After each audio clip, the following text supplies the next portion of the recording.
ॐ अज्ञानतिमिरन्धस्य ज्ञानञ्जनशलाकया चक्षुरुन्मिलितं येन तस्मै श्रीगुरवे नमः। नमः ॐ विष्णुपदाय कृष्णपृष्ठाय भूतले श्रीमते भक्तिवेदान्त स्वामिनिति नामिने।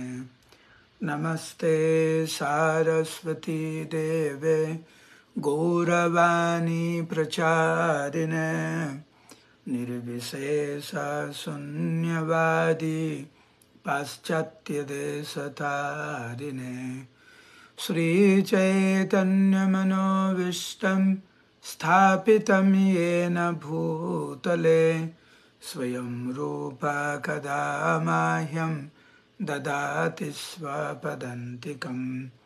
वन्देऽहं श्रीगुरो श्रीयुतापदकमलं श्रीगुरुन् वैष्णवांश्च श्रीरूपं सकृजातं सहगना रघुनाथान्वितं तं सजीवं साद्वैतं सावधूतं परिजनसहितं कृष्ण चैतन्यदेवं श्रीराधा कृष्णपादान् सहगना ललिता श्रीवृषाखन्वितांश्च।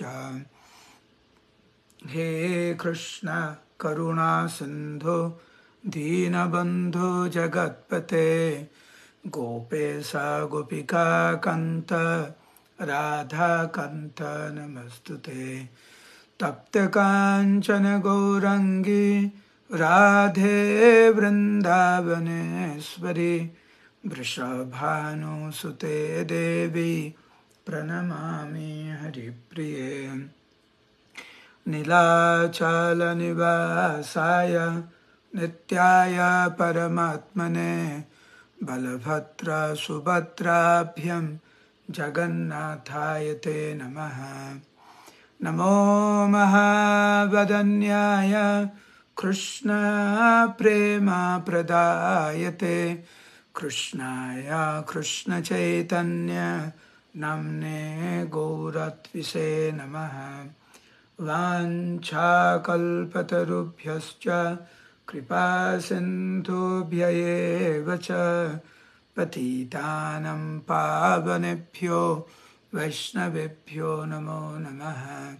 जय श्री कृष्ण चैतन्य प्रभु नित्यानंद श्री अद्वैत गदाधर श्रीवासदि गौरभक्तवृंद। हरे कृष्ण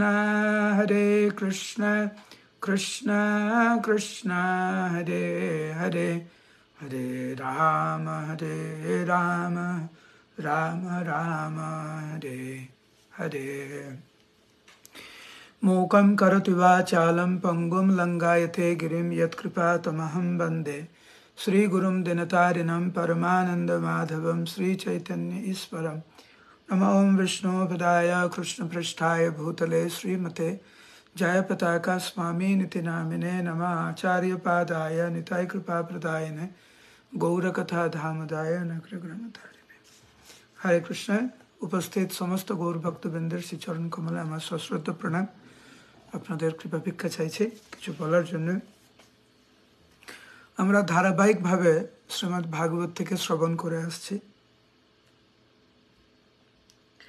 এই মুহূর্তে আমরা শ্রীমদ্ ভাগবতের চতুর্থ স্কন্ধায় দ্বিতীয় অধ্যায় আলোচনা করছি, যে অধ্যায়ের নাম হচ্ছে শিবের প্রতি দক্ষের অভিশাপ।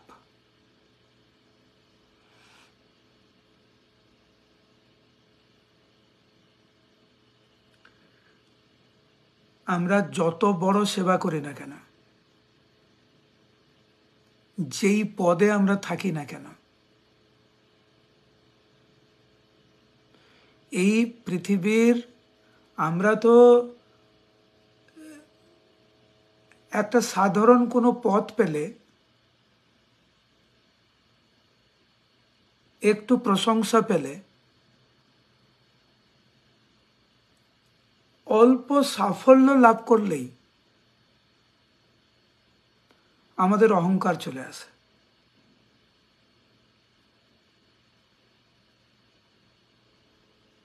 হতে পারে আমাদের মাধ্যম দিয়ে কিছু কার্য সিদ্ধ হয়েছে, হতেই পারে।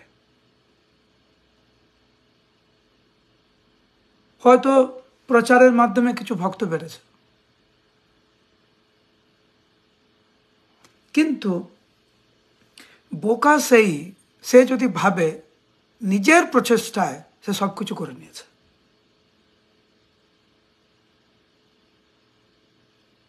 যিনি, আমি সবসময় রান্নার উদাহরণ দিই, যিনি নিজেকে খুব ভালো রাঁধুনি ভাবেন, সে যদি অহংকার করে, সেই সেবার তো কোনো মূল্য নেই।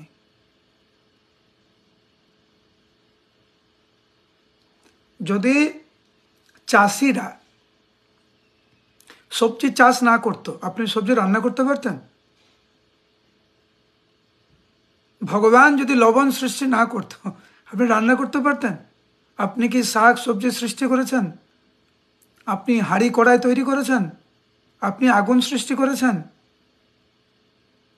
আপনি অর্থ উপার্জন করেছেন? তো আপনার ভালো রান্নার পিছনে যদি মনে করেন, বা আমরা যদি মনে করি কারোর অবদান নেই, তো বোকা।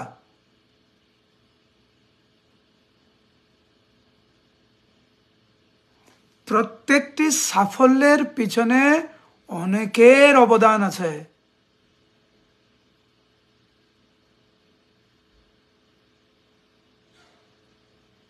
ছেলেমেয়েরা লেখাপড়া করে,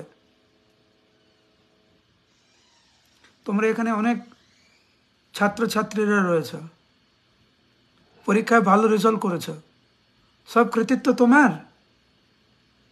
বাবা মায়ের কোনো কৃতিত্ব নেই?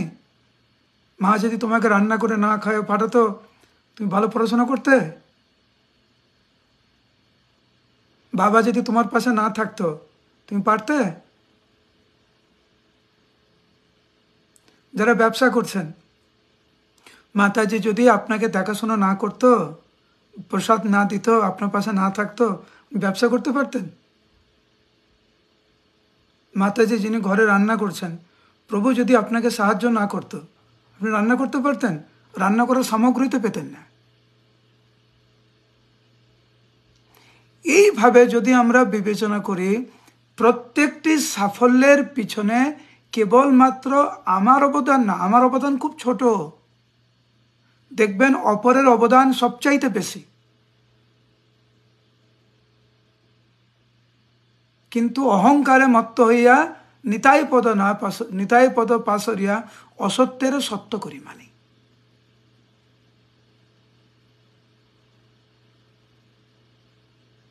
এইখানে প্রজাপতি দক্ষ, কি তার প্রতিভা? ব্রহ্মার সন্তান, প্রজাপতির পদ দিয়েছেন ব্রহ্মা স্বয়ং। যেই যজ্ঞে ব্রহ্মা, মহাদেব আদি সমস্ত দেবতারা, দেবীরা, মুনি ঋষিরা উপস্থিত, কিন্তু ওনার পতন হলো কেন? অহংকার। আমাদের জীবনের সবচাইতে বড় সাফল্য মুহূর্তের মধ্যে ধূলিসাৎ হয়ে যাবে যদি আমরা আনুগত্যে না থাকি। গুরুবর্গের আনুগত্যে যদি আমরা না থাকি, আমাদের সেবার কোনো মূল্য নেই, সে যত বড়ই হোক না কেন। এই সৃষ্টির যে নিয়ম, সেই সৃষ্টির নিয়মের কাছে আমি আপনি কে? অনেক তুচ্ছ। মৃত্যুর সামনে আমরা কে? কোনো মূল্যই নেই আমাদের। সেই জন্য শ্রীমদ্ ভাগবতের এই অধ্যায়গুলি এত গুরুত্বপূর্ণ।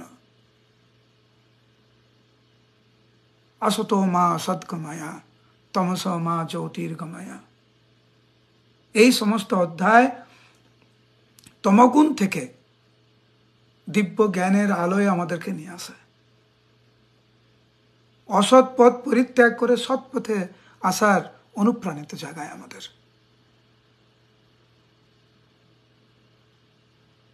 আবার বলছি, আমরা যত বড়ই সেবা করি না কেন, যদি আমাদের আনুগত্য না থাকে এবং আমরা যদি সাধুগুরু বৈষ্ণবের চরণ কমলে সেই সেবাটা যদি উৎসর্গ না করি, সেই সেবার কোনো মূল্য নেই।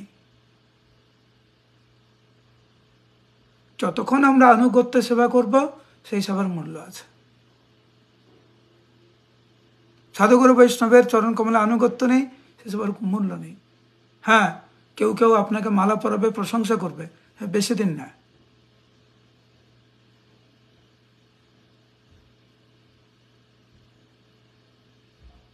দক্ষ আনুগত্য ছিল না,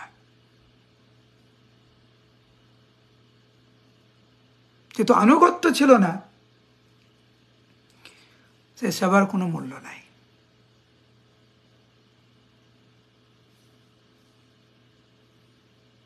এত সুন্দর দেখতে দক্ষকে, প্রজাপতি দক্ষ,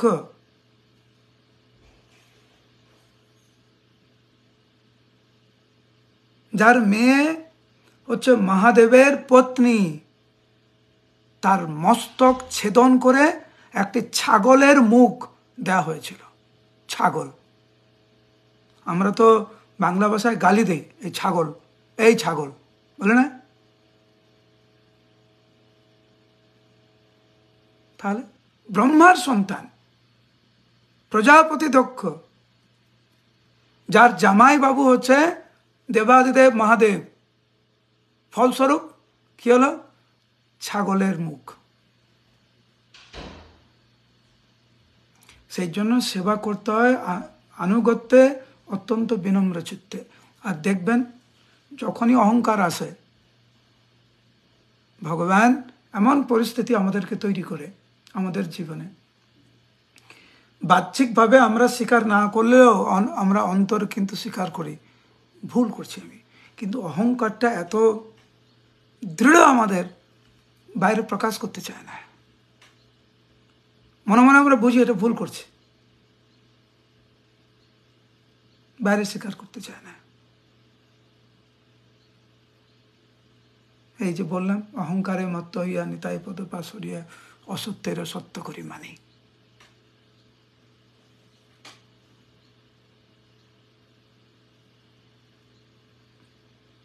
দেবাদিদেব মহাদেবকেও অভিশাপ দিয়ে বসল। অহংকারের চরম পর্যায়ে, যেখানে আমরা গুরুবর্গকে অবজ্ঞা করি। মহাদেব হচ্ছেন এই জগতের গুরু। হতে পারে দক্ষ হচ্ছে শ্বশুর মশাই, হতে পারে আমরা কারুর পিতা, আমরা কারুর মাতা, আমরা কারুর শিক্ষাগুরু, হতে পারে আমরা কোনো কর্তৃপক্ষ। কিন্তু যদি বৈষ্ণব সদাচার যদি মেনে না চলা হয়, বিপদ, ঘোরতর বিপদ। প্রভুপাদ বলতেন ওনার শিষ্যদেরকে যে তোমরা হচ্ছে আমার গুরুদেবের প্রতিনিধি। একজন ভক্ত কোন পর্যায়ে গেলে তার শিষ্যকে গুরুদেবের প্রতিনিধি মানে?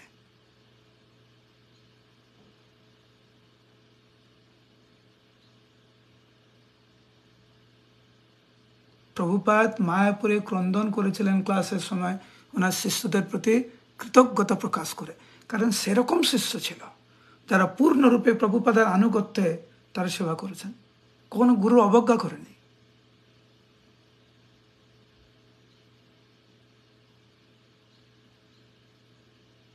এখন তো দেখা যায় গুরুদেবকেও চ্যালেঞ্জ করে, না না গুরুদেব আপনি ঠিক না, এটা ঠিক না, আমি ঠিক, আপনি ভুল বলছেন।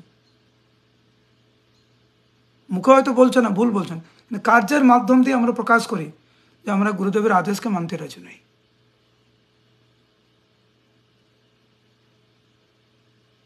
আমার নিজের চোখে দেখা, গুরুদেবকে সরাসরি বলছে, গুরুদেব ক্ষমা করবেন, আপনার কথা মানতে পারছি না। আমার আমার সামনে ঘটনা আমি দেখেছি, সরাসরি গুরুদেবকে বলছে ক্ষমা করবেন, আমি মানতে পারছি না, আপনার সাথে আমি সহমত নাই। দেবাদিদেব মহাদেব জগতের গুরুকে অবজ্ঞা করে অভিশাপ দিলেন, প্রজাপতি দক্ষ যোগ্য ভাগ পাবে না। এই পর্যন্ত আমরা গতকাল আমরা শ্রবণ করেছি।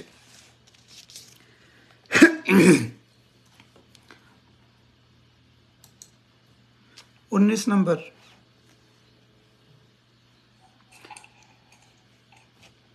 অনুবাদ। মৈত্রেয় বললেন, হে বিদুর, যজ্ঞ সভার সদস্যদের অনুরোধ সত্ত্বেও দক্ষ অত্যন্ত ক্রুদ্ধ হয়ে শিবকে অভিশাপ দিয়েছিলেন এবং তারপর সেই সভা ত্যাগ করে তার গৃহে ফিরে গিয়েছিলেন। এখানে যজ্ঞ হচ্ছে, ব্রহ্মা মহাদেব সমস্ত মুনি ঋষিরা সেখানে উপস্থিত। ব্রহ্মার সামনে মহাদেবকে অভিশাপ দিয়ে হয় না, অনেক সময় এত রাগ, চিৎকার চেঁচামেচি করে অভিশাপ দিয়ে ঘর থেকে বেরিয়ে যাচ্ছে, মানে ওই সভাস্থল থেকে বেরিয়ে যাচ্ছে। সমস্ত দেবতারা মুনি ঋষিরা তাকে নিষেধ করছে। আমরা কালকে আলোচনা করছিলাম, ক্রোধ এমন একটি বিষয় বুদ্ধিকে নাশ করে দেয়।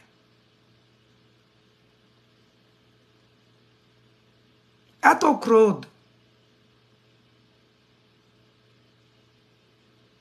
সাধারণভাবে আমরা ভাবতেও পারি না। প্রভুপাদ তাৎপর্যে কি বলছেন শ্রবণ করুন। তাৎপর্য: ক্রোধ এমনই ক্ষতিকর যে দক্ষের মতো মহান ব্যক্তিও ক্রোধের ফলে সেই যজ্ঞস্থল পরিত্যাগ করেছিলেন, যার সভাপতিত্ব করছিলেন স্বয়ং ব্রহ্মা, এবং যেখানে উপস্থিত ছিলেন অন্যান্য মহর্ষি এবং পুণ্যবান মহাত্মারা।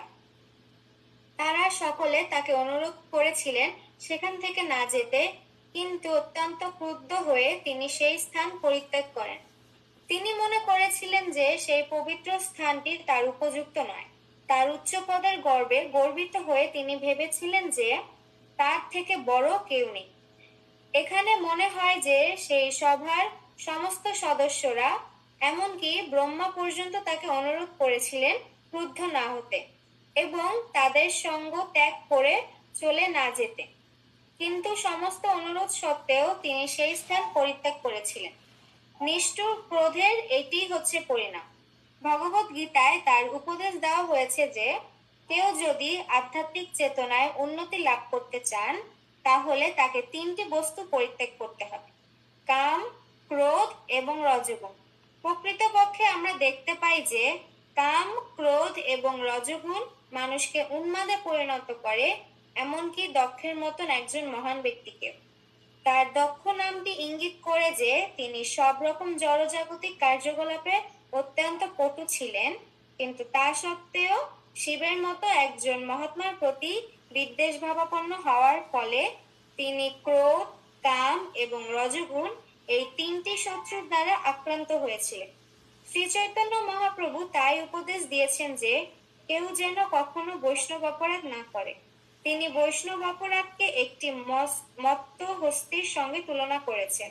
মত্ত হস্তি যেমন অত্যন্ত ভয়ঙ্কর কিছু করতে পারে, তেমনি কেউ যখন বৈষ্ণব অপরাধ করে তখন সে যে কোনো ঘৃণ্যকর্ম করতে পারে। তো এইখানে বেশ কয়েকটি বিষয়ে প্রভুপাদ জোর দিয়েছেন।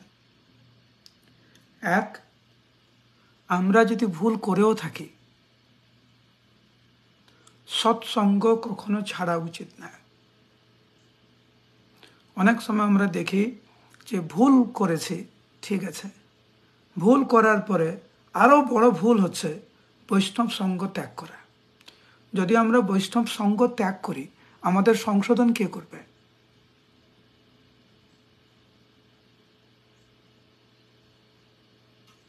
সেই জন্য কোনো পরিস্থিতিতে আমরা যেন বৈষ্ণব সঙ্গ ত্যাগ না করি, সে যতই প্রতিকূল পরিবেশ হোক না কেন। কারুর না কারুর তত্ত্বাবধানে থাকা উচিত, যার কথা আমরা শুনব। এমন পর্যায়ে যেন আমরা না যাই যে গুরুদেবকেও আমরা মানছি না।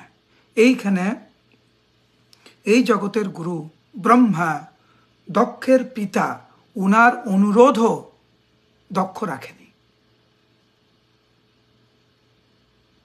যদি সঙ্গে থাকতাম তাহলে তো সাধুগুরু বৈষ্ণব আমাকে কোনো না কোনোভাবে বুঝাতো, আমি তো ক্ষমা চাইতে পারতাম।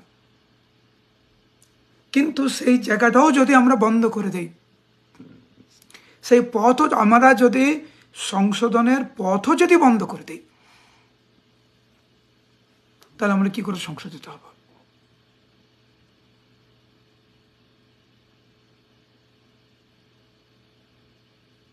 গুরুদেবের জন্য রাস্তা বন্ধ, বৈষ্ণবদের জন্য রাস্তা বন্ধ। এইখানে দক্ষ সে পবিত্র স্থানকেও ত্যাগ করলেন, না এই পবিত্র স্থান আমার জন্য উপযুক্ত না। কত বড় অপরাধ! এবং এই ভয়ঙ্কর অপরাধ মনোভাব আমরা কখনো কখনো ধামের উপরে প্রয়োগ করি। এই মনোভাব বৃন্দাবন ধাম, জগন্নাথপুরী ধাম, মায়াপুর ধাম ইত্যাদি ধামের চরণ অপরাধ হয়ে যায়, ধামের রাস্তা বন্ধ করে দিচ্ছি। বৈষ্ণবের চরণে অপরাধ, বৈষ্ণবদের জন্য রাস্তা বন্ধ করে দিচ্ছি। গুরুর চরণে অপরাধ, গুরুদেবের জন্য রাস্তা বন্ধ করে রাখছি। কে পথ দেখাবে আমাদের? এইভাবে আমরা দেখি যে দক্ষ সব রাস্তা বন্ধ করে দিয়েছে, যেটা ভুল ছিল। যে আরেকটা জিনিস প্রভুপাদ এখানে বর্ণনা করছেন, যে তিনটি বস্তু আমাদেরকে পরিত্যাগ করতে হয়, কাম, ক্রোধ ও রজোগুণ। কাম, এটাকে নিয়ন্ত্রণ করা অসাধ্য ব্যাপার, প্রায় অসাধ্য। ক্রোধ, আমাদের সবার একটা উপলব্ধি আছে, ক্রোধ আমাদের কি করতে পারে।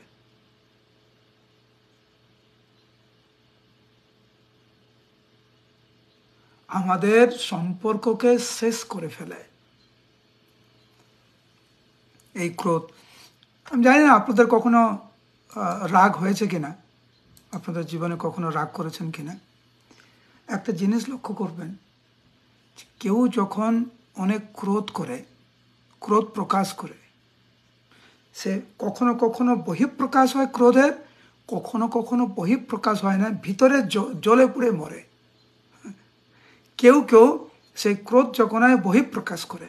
উভয় ক্ষেত্রেই এটা শরীরের জন্য এক ভয়ঙ্কর প্রতিকূল পরিস্থিতি তৈরি করে।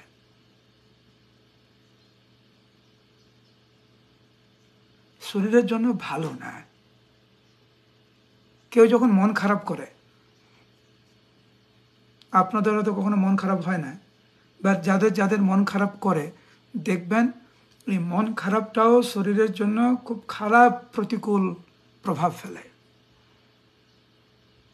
ক্রোধ ভয়ঙ্কর প্রতিকূল প্রভাব ফেলে। শুনতে আপনাদের অদ্ভুত লাগতে পারে, এই ক্রোধ, কাম, রজোগুণ এগুলো শরীরের অনেক রোগ তৈরি করে, মানসিক অনেক চাপ সৃষ্টি করে, যেটা শরীর নিতে পারে না।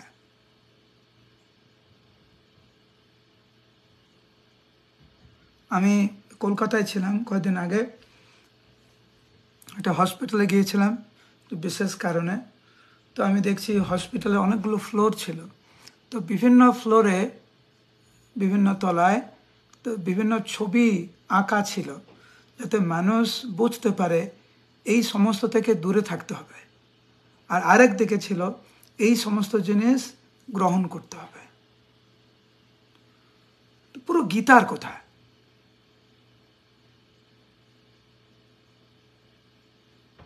এই হসপিটালের এইরকম শব্দ লেখা, এই ক্রোধ থেকে দূরে থাকুন, বেশি রাগ করবেন না, চিন্তা মুক্ত থাকুন, ইত্যাদি ইত্যাদি। সেখানে শাকসবজির গ্রহণের কথা বলা হয়েছে, আমিষ পরিত্যাগ করার কথা বলা হয়েছে, অদ্ভুতভাবে। এখন ধীরে ধীরে মানুষ বুঝতে পারছে। এখন তো ডাক্তাররা বলে নিরামিষ খেতে। এইগুলো অনেক প্রভাব ফেলে। আপনারা চিন্তা করুন, ভক্ত হয়েছে, নিরামিষ নিরামিষ তো পায় না, প্রসাদ পায়, তবুও রাগ হয়, তাই না? আমরা জব করি, ভক্ত হওয়ার চেষ্টা করছি, প্রসাদ পাচ্ছি, তবু রাগ হয়, ক্রোধ, অনেক ক্রোধ। তাহলে বাইরের জগতে কিরকম ক্রোধ হয়?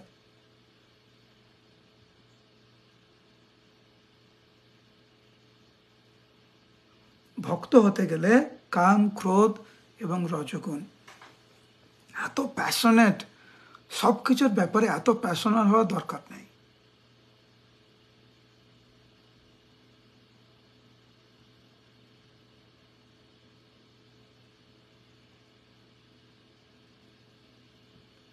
সত্যগুণে আসতে একটু একটু শান্ত হতে বলছে, একটু শান্ত হ, একটু শান্ত হ, এত উত্তেজিত হওয়ার কিছু নাই।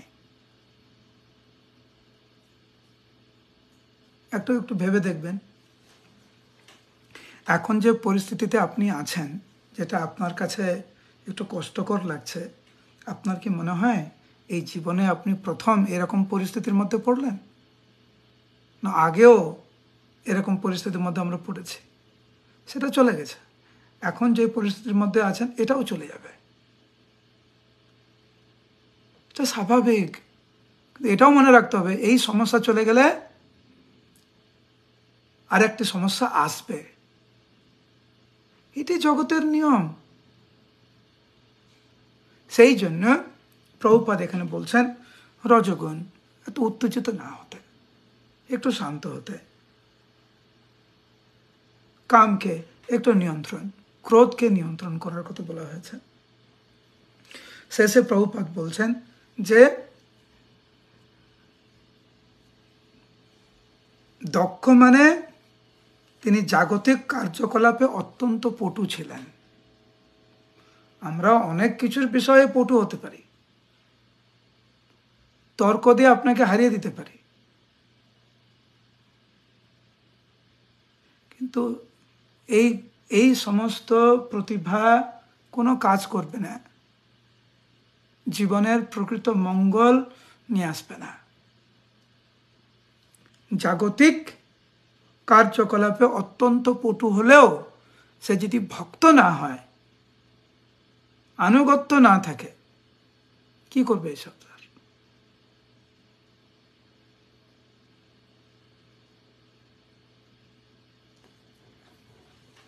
শেষে প্রভুপাদ বলছেন যে কিভাবে বৈষ্ণব অপরাধ ভয়ানক অপরাধ, একটি পাগলা হাতি যেরকম সব কিছু নষ্ট করে দেয়, ঠিক সেরকম বৈষ্ণব অপরাধ সব কিছু নষ্ট করে দেয়। কারণ বৈষ্ণব অপরাধের দ্বারা সে যে কোনো ঘৃণ্য কর্ম করতে পারে।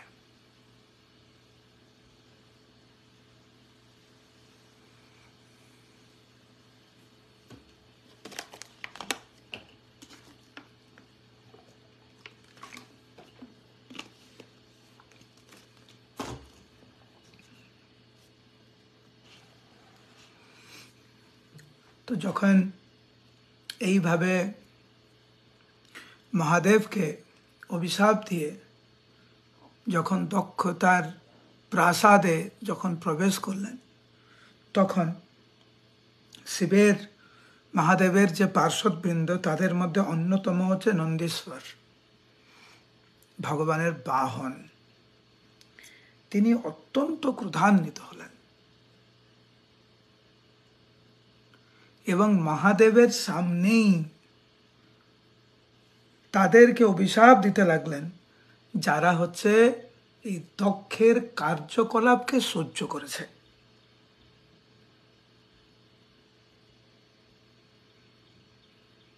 তাদেরকে উনি অভিশাপ দিলেন। কি অভিশাপ দিলেন? যে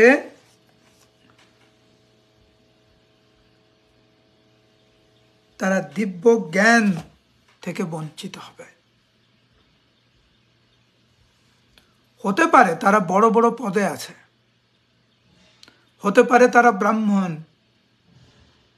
কিন্তু যেহেতু তারা মহাদেবের প্রতি যে দক্ষের যে বৈষ্ণব অপরাধ যেহেতু তারা সহ্য করেছে, সেই জন্য তারা দিব্য জ্ঞান থেকে বঞ্চিত হবে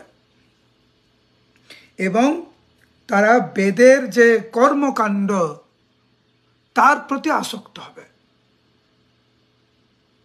আমরা সবসময় এই বিষয়টি নিয়ে আলোচনা করি যে কখনো কখনো দুর্ভাগ্যবশত আমরা ভক্ত হয়েও আমরা কর্মকাণ্ডের প্রতি আসক্ত হয়ে যাই। বেদের পুষ্পিত বাক্যের দ্বারা আমরা আকর্ষিত হয়ে যাই। কখনো কখনো একাদশীর প্রতি আমাদের অনেক আকর্ষণ, কার্তিক ব্রত, পুরুষোত্তম ব্রত, এই ব্রত সেই ব্রত, কত ব্রত। কেন আকর্ষণ? ভগবানের সন্তুষ্ট বিধানের জন্য ব্রত করছে না এই ব্রত করলে এটা পাওয়া যাবে, ওই ব্রত করলে এটা পাওয়া যাবে, সেই জন্য করছে? চিন্তা করে দেখবেন। আজকের একাদশী, আমি বলছি না আজকে একাদশী, জাস্ট বলছি, ধরুন আজকে একাদশী, আগে আগে উঠতে হবে, এটা করতে হবে, ওটা করতে হবে। কেন?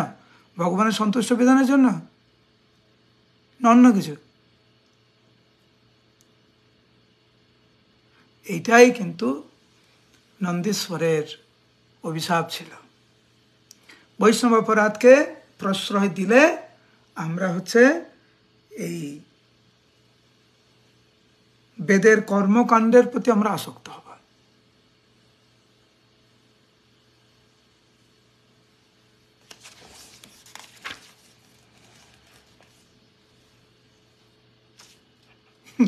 তারপরে উনি বললেন যে যেহেতু সে মহাদেবের চরণে এত বড় অপরাধ করেছে, যেহেতু দক্ষ তার দেহাত্ম বুদ্ধিতে সে পাগল, সেই জন্য সে অচিরেই একটি ছাগলের মুখ প্রাপ্ত হবে।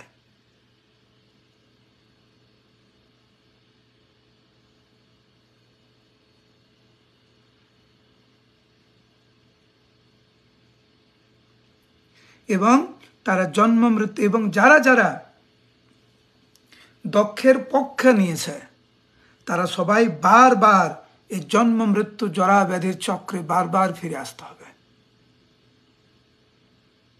তাহলে প্রথম অভিশাপ দিল দিব্য জ্ঞান সে হারাবে, বেদের কর্মকাণ্ডের প্রতি সে আকর্ষিত হবে এবং দক্ষ নিজে ছাগলের মুখ প্রাপ্ত হবে এবং অন্যান্যরা বারবার এই জন্ম মৃত্যু জরা ব্যাধির চক্রে ফিরে আসতে হবে।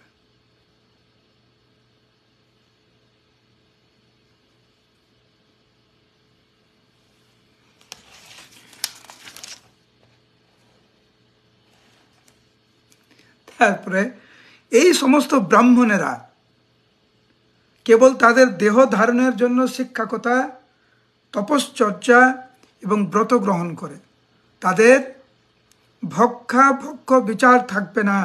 তারা কেবল দেহ সুখের জন্য দ্বারে দ্বারে ভিক্ষা করে ধন সংগ্রহ করবে।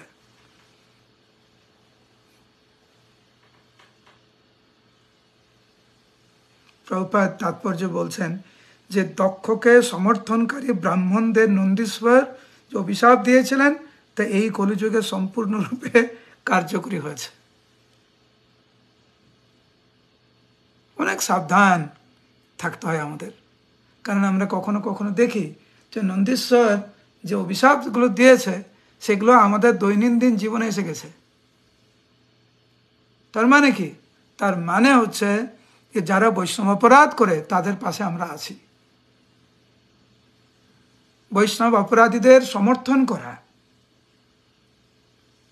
ফল হচ্ছে এই কয়েকটি শ্লোক। একদিক দিয়ে নন্দীশ্বর অভিশাপ দিয়ে যাবে আর ব্রাহ্মণরা চুপ থাকবে, তা তো হয় না।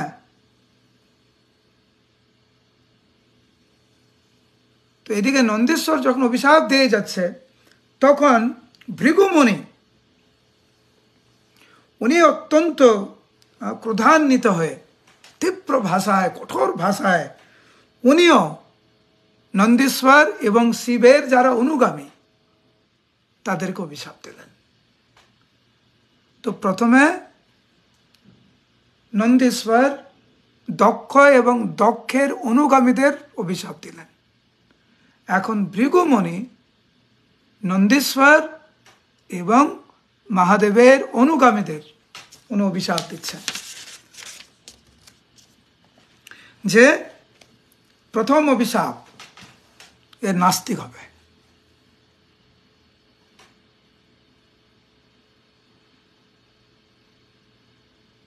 এবং শাস্ত্রের নির্দেশের বিরুদ্ধে তারা অপকর্ম করবে। প্রভুপাদ এখানে তাৎপর্য বলছে, কখনো কখনো দেখা যায় শিবের ভক্তরা শিবের চরিত্রের অনুকরণ করে, যেমন শিব সমুদ্রের বিষ পান করেছিলেন, তাই তার কিছু অনুগামীরা তার অনুকরণ করে গাঁজা আদি মাদক দ্রব্য সেবনের প্রয়াস করে। তো অদ্ভুত হচ্ছে কি, প্রভুপাদের তাৎপর্য দেখুন, মহাদেব বিষ পান করেছিলেন আমাদের মঙ্গলের জন্য, আমাদেরকে রক্ষা করার জন্য, সবাই না, আর কিছু কিছু ব্যক্তি তারা গাঁজা পান করে। আরে শিবকে অনুকরণ করতে চাও কেন? অনুকরণ যদি করবে তো বিষ খেয়ে দেখো না। মহাদেব কোথায় বলেছে গাঁজা খেতে?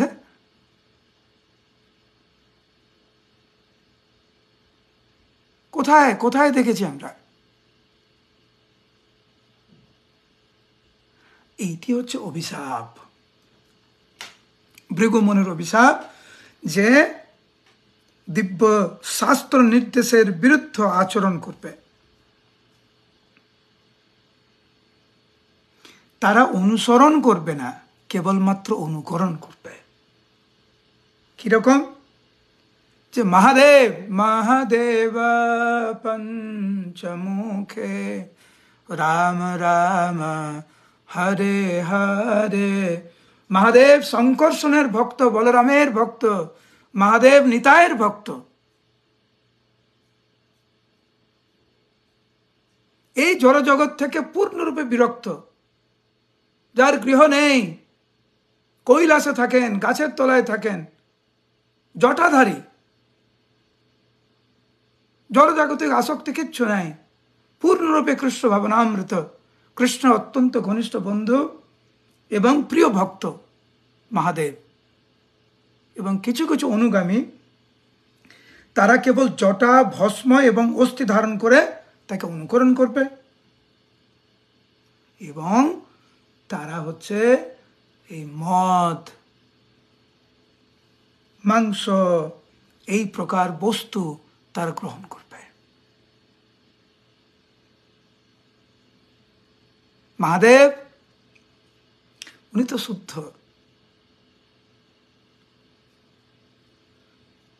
কিন্তু ভৃগুমুনি এইভাবে অভিশাপ দিলেন।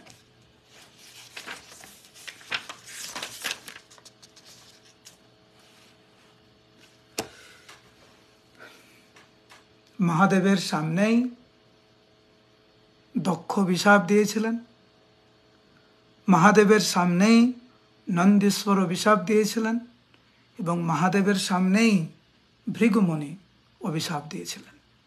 সব কিছু মহাদেবের সামনেই, কিন্তু মহাদেব অত্যন্ত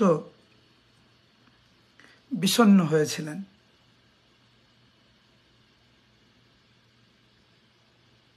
এবং কিচ্ছু না বলে উনি ওখান থেকে চলে গিয়েছিলেন।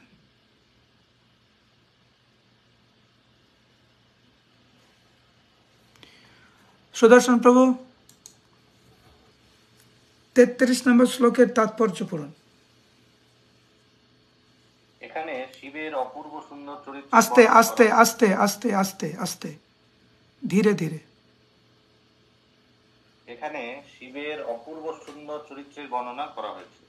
দক্ষ এবং শিবের দলের মধ্যে যদিও সাপ সাপান্ত হচ্ছিল, কিন্তু শিব সর্বশ্রেষ্ঠ বৈষ্ণব হওয়ার ফলে তিনি এতই বিনম্র যে তিনি একটি শব্দ উচ্চারণ করেননি।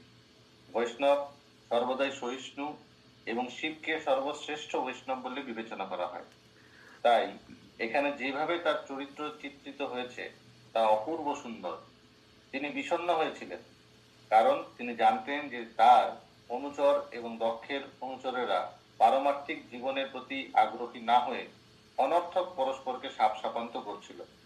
তার দৃষ্টিতে কেউই উঁচু বা নিচু ছিল না, কারণ তিনি হচ্ছেন বৈষ্ণব।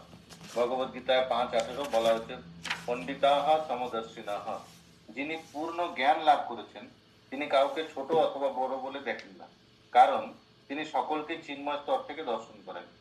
তাই শিবের একমাত্র বিকল্প ছিল তার অনুচর নন্দীশ্বর এবং ভৃগুমুনিকে পরস্পর অভিশাপ দেওয়া থেকে নিরস্ত করার জন্য সেই স্থান ত্যাগ করা। তো এইখানে আমাদের কি করা উচিত? বিশেষ করে কলিযুগে তার অপূর্ব নিদর্শন হচ্ছেন মহাদেব। যখনই আমরা দেখি কেউ কোনো বৈষ্ণব অপরাধ করছে, যদি সেরকম বলার পরিস্থিতি থাকে, প্রতিবাদ করার পরিস্থিতি থাকে, যুক্তিতর্ক দিয়ে তাকে বোঝানোর পরিস্থিতি থাকে, তাহলে ঠিক আছে। তা না হলে ওইখানে ওই স্থান ত্যাগ করা উচিত।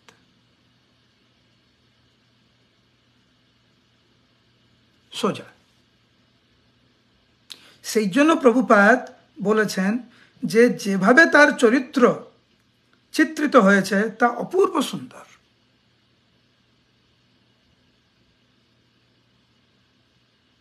কারণ উভয় দলেরই মনোভাব এতটাই ভয়ানক যে মহাদেব যদি ওইখানে আরো কিছুক্ষণ থাকতেন, আরো অভিশাপ আর সোপান্ত আরো হতো। অভিশাপ, ওই দিক থেকে অভিশাপ, এদিক থেকে অভিশাপ, ওই দিক থেকে অভিশাপ, এদিক থেকে অভিশাপ, সারা জীবন এটাই হচ্ছে, তাই না? এই যে দক্ষ যজ্ঞ, তো ঘরে ঘরে দক্ষ যজ্ঞ হচ্ছে, ক্ষমা করবেন, ঘরে ঘরে দক্ষ যজ্ঞ, দেশে দেশে দক্ষ যজ্ঞ, গ্রামে গ্রামে দক্ষ যজ্ঞ, পরিবারে দক্ষ যজ্ঞ।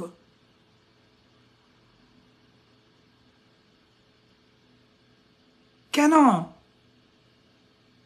তার কারণ প্রভুপাদ এখানে সুন্দরভাবে বর্ণনা করেছেন যে তিনি জানতেন যে তার অনুচর এবং দক্ষের অনুচরেরা পারমার্থিক জীবনের প্রতি আগ্রহী নয়। যেখানে পারমার্থিক জীবনে অগ্রসর হওয়ার মানসিকতা থাকে, এই দক্ষ যজ্ঞের পরিস্থিতি তৈরি হয় না। কারণ যিনি আধ্যাত্মিক জীবনে অগ্রসর হতে চান তিনি কিন্তু কোনো না কোনোভাবে নিজেকে বুঝিয়ে শান্ত হয়ে যায়।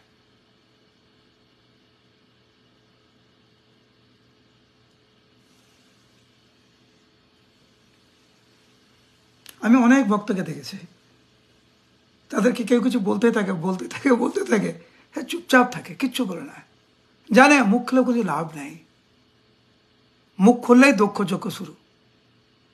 কার যে ছাগলের মুখ হবে তার ঠিক নেই, দরকার নেই, আমি চুপ থাকি, বুদ্ধিমানের কাজ। তা নাহলে প্রভুপাদ এই শব্দটি ব্যবহার করতেন না যে শিবের চরিত্র হচ্ছে অপূর্ব সুন্দর। কেন? ওখানে শিব মুখ খুললেই অন্য কিছু হতো, একমাত্র পথ ছিল ওখানে চলে যাওয়া। আমি আশা করছি আপনারা বুঝতে পারছেন আমি কি বলছি। কখনো কখনো চুপ থাকা ভালো, দরকার নেই। আপনি জানেন ও হয়তো ভুল বলছে, কিন্তু আপনি মুখ খুললেই দক্ষযোগ্য হবে, শান্ত থেকে যান।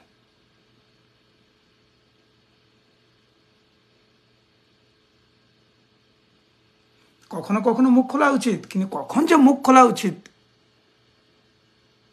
সেটাও কিন্তু আমাদের ভালো করে শিখতে হবে। কখনো কখনো মনে হয় হ্যাঁ এখনই মুখ খোলা উচিত, যেই মুখ খুললেন এই দক্ষযজ্ঞ শুরু না মানে সমাপ্ত। দক্ষযজ্ঞ সমাপ্ত মানে কি? দক্ষযজ্ঞ সমাপ্ত মানে দক্ষের মাথায় ছাগলের মাথা এসে গেছে, এইটা হচ্ছে সমাপ্ত। এই জন্য আমরা বাংলায় বলি না, ভাবিয়া করিও কাজ, করিয়া ভাবিও না। দক্ষ হয়ে গেল করিয়া ভাবিও কাজ, সেই শ্রেণীর অন্তর্ভুক্ত হয়ে গেছে। সেই জন্য খুব সাবধানে থাকতে হয় আমাদেরকে। এবং আমার মনে হয় একদম ছোট্ট শিশু থেকে মৃত্যু পর্যন্ত এই দক্ষযজ্ঞ আমরা দেখে আসছি। আমার মনে আছে আমরা গুরুকুলে ছিলাম, নাম বলবো না কারণ তিনি এখনও আছেন। তো ছোট ছোট বাচ্চারা আমরা গুরুকুলে যখন ছিলাম আমরা মাঝে মাঝে গল্প করতাম আর কি। তো একবার আমরা কার বাবা মা কেমন এটা ছিল টপিক। আমরা 10-12 জন বসে গেছি কদম গাছের তলায়। গুরুকুলে তো কদম গাছ পুরো ভর্তি একদম তখন ছিলাম। তো আমরা সবাই বলছি আমার বাবা কীরকম, মা কীরকম। একজন বলছে যে আমি প্রত্যেকটা দিন টেবিলের তলায় লুকিয়ে লুকিয়ে থাকতাম আর কান্না করতাম। কেন? কারণ তার বাবা মা এমনভাবে ঝগড়া করতো, তার সাহস হতো না টেবিলের নিচে থেকে বেরিয়ে আসবে। ও বলছে যে ভাগবতে তো কয়েকটি অধ্যায় দক্ষযজ্ঞ আলোচনা করা হচ্ছে, আমার বাড়িতে প্রত্যেক দিন দক্ষযজ্ঞ হতো, প্রত্যেকটা দিন দক্ষযজ্ঞ। আমাদের জীবনে প্রত্যেকটা দিন দক্ষযজ্ঞ হচ্ছে। সেই জন্য এই শ্লোকটি অত্যন্ত গুরুত্বপূর্ণ এবং শিল প্রভুপাদের তাৎপর্য আমাদের সবার জন্য প্রযোজ্য।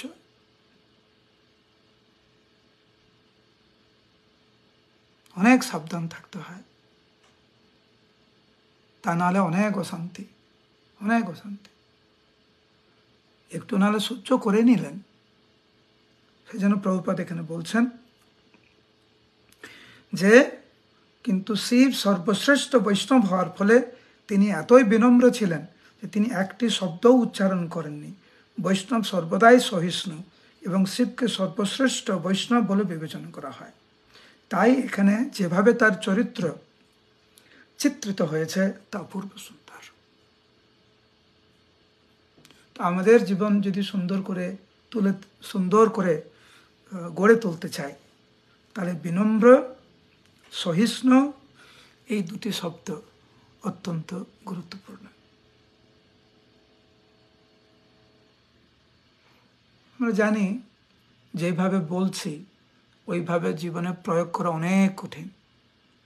সামনে যখন দক্ষযজ্ঞ হচ্ছে তখন সেই যজ্ঞতে অংশগ্রহণ করার যে লালসা, বলে না আচার দেখলে যেরকম জিভে জল আসে, দক্ষযজ্ঞ সামনে হচ্ছে আমি অংশগ্রহণ করবো না, এটা হয় নাকি? সেই জন্য যেখানে কোনো প্রয়োজনও নেই সেখানেও আমরা প্রবেশ করছি, এবং প্রবেশ করে এখানে তো দক্ষযজ্ঞ, ওটা মহাদক্ষযজ্ঞ হয়। তো এই সংসারের রীতিনীতিটাই এরকম, বারবার লাথি খাচ্ছি, তা সত্ত্বেও আমরা ছাড়তে চাই না। এর মধ্যে যে কি আনন্দ পায়, আমরা যে কি আনন্দ পাই দক্ষযজ্ঞতে প্রত্যেকটা দিন অংশগ্রহণ করে, আমরাই বুঝি, শুধু কলিযুগের মানুষ। সেই জন্য অনেক সাবধানতা অবলম্বন করা উচিত। হরে কৃষ্ণ কৃষ্ণ কৃষ্ণ হরে হরে, হরে রাম রাম রাম হরে হরে। আমাকে একজন ভক্ত লিখেছিলেন কিছুদিন আগে যে আমরা ক্লাসে কেন বারবার এই বৈষ্ণব অপরাধের প্রসঙ্গ কেন আসে। আমরা তো বানিয়ে বানিয়ে এই সমস্ত প্রসঙ্গ নিয়ে আসছি না, ভাগবতের প্রসঙ্গ আসছে বারবার, সেই জন্য আমরা আলোচনা করছি। কেন? কারণ এই বিষয়টি হচ্ছে ভক্তি জীবনের সবচাইতে বড় বাধা। আর আমরা যদি বারবার এটা শ্রবণ না করি, হৃদয়ঙ্গম না করি, নিজের জীবনে প্রয়োগ করার চেষ্টা না করি, তাহলে তো আমরা এগোতে পারবো না। সেই জন্যই বারবার এই প্রসঙ্গ আসে। অলরাইট, হরে কৃষ্ণ। তো যারা নিয়মিত আমার ক্লাস শুনেন, আপনারা জানেন যে ক্লাসের নোটিফিকেশন আমরা দেই হোয়াটসঅ্যাপে। তো তা সত্ত্বেও অনেক ভক্ত এই হোয়াটসঅ্যাপ নাম্বার পান না। তো আমি বলছি, আপনারা যারা হোয়াটসঅ্যাপে নোটিফিকেশন পান না ক্লাসের, তারা দয়া করে নাম্বারটা লিখে রাখুন। +91, এটা ইন্ডিয়ান কোড, কান্ট্রি কোড +91, তারপরে 95,938,596, আবার বলছি +91,958,596। তো যারা ক্লাসের নোটিফিকেশন চান আপনারা এই হোয়াটসঅ্যাপ নাম্বারে হরে কৃষ্ণ লিখবেন এবং আপনার নামটা লিখে পাঠাবেন, আমরা অ্যাড করে নেব। আর যখনই ক্লাস হবে আপনার ক্লাসের নোটিফিকেশন পাবেন। আমি চেষ্টা করি 1-2 ঘন্টা আগে নোটিফিকেশন পাঠানোর জন্য, কখনো কখনো একটু লেট হয়ে যায়, বাট পাঠানোর চেষ্টা করি। অলরাইট, হরে কৃষ্ণ, ভালো থাকবেন সবাই, আবার আগামীকাল আবার দেখা হবে। হরে কৃষ্ণ।